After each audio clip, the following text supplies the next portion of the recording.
Welcome to Saving America. This is your host, Dr. David D. Schein, for a special interview with our friend Ken W. Good.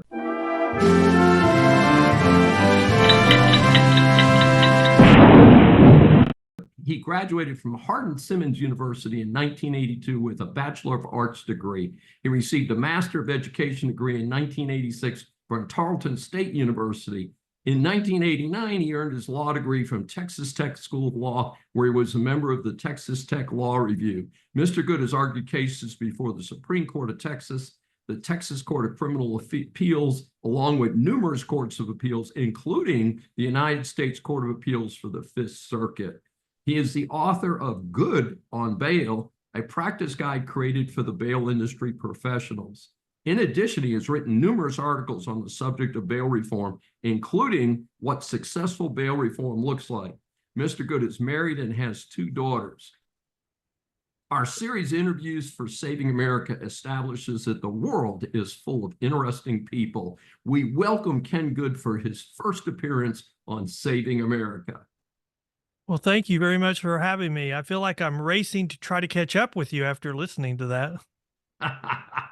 Well, sometimes we have to shorten the bios so that we can have enough time for the interview part of the meeting that we have here on Zoom. The most important thing you said is I'm married and have 2 kids. Yes, well, I'm one notch up.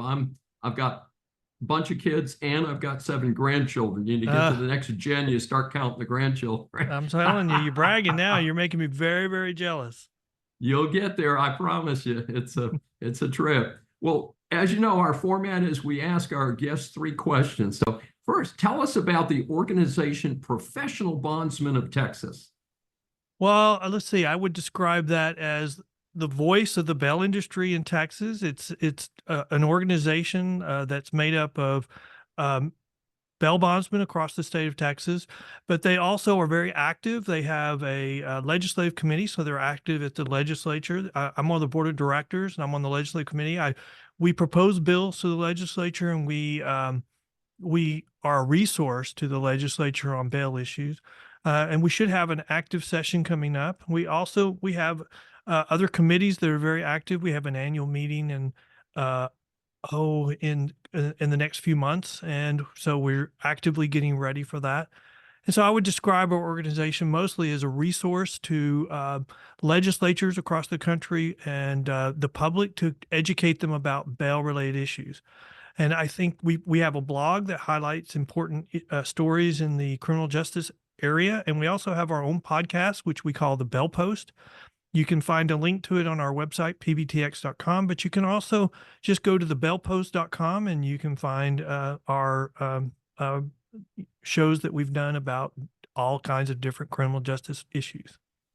Well, that sounds like a pretty important organization. Now, Ken, many Americans are concerned about persons accused of serious crimes being released without cash bond.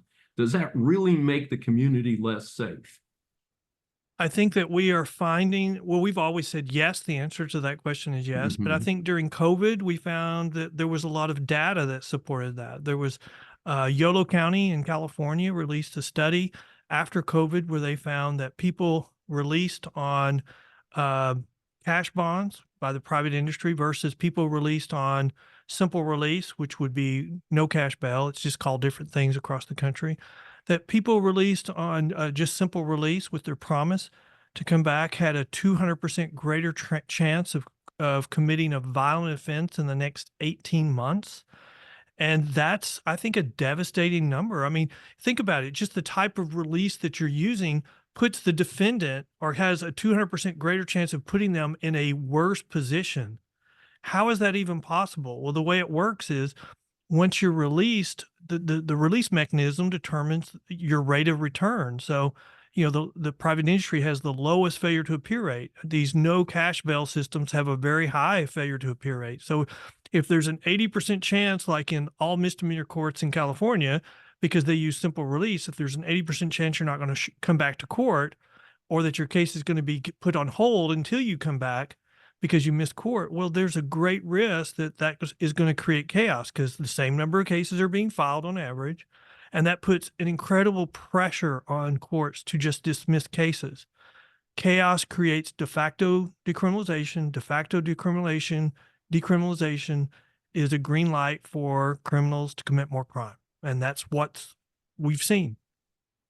Well, it does seem that this situation is really we're running kind of a test situation here in parts of the country with this no cash bail, and it sounds like the report so far is it's not working.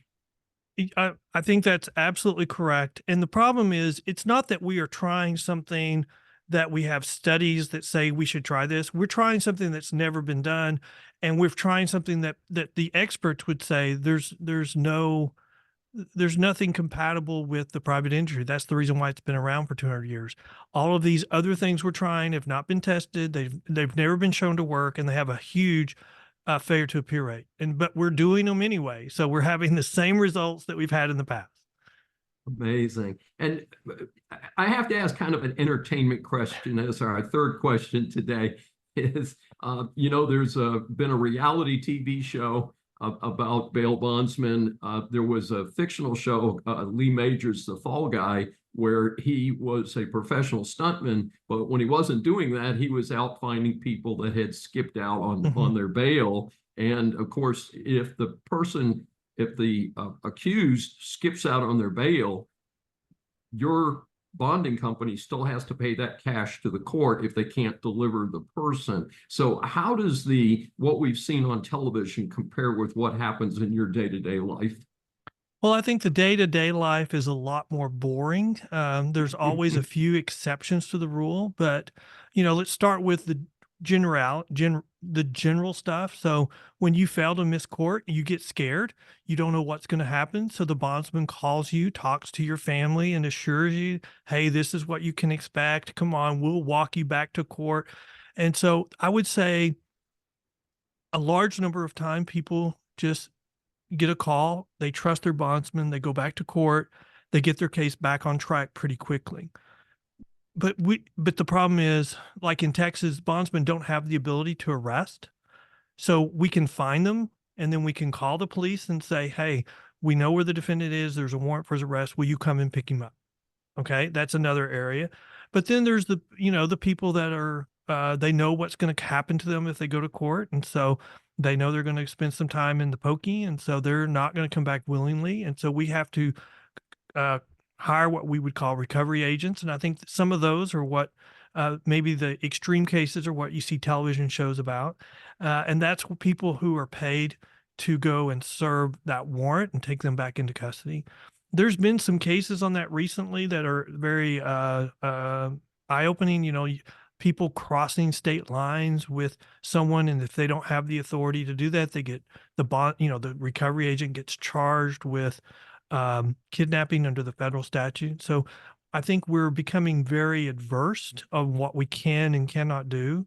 We don't want to cross the lines, and we don't want to be too aggressive, but we also want people to fulfill their promises to go to court.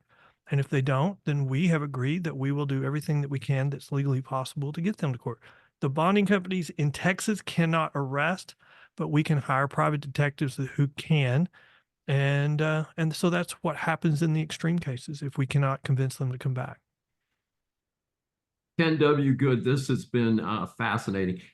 This is such an interesting area. How can our audience get more information about you and about the Professional Bondsman of Texas?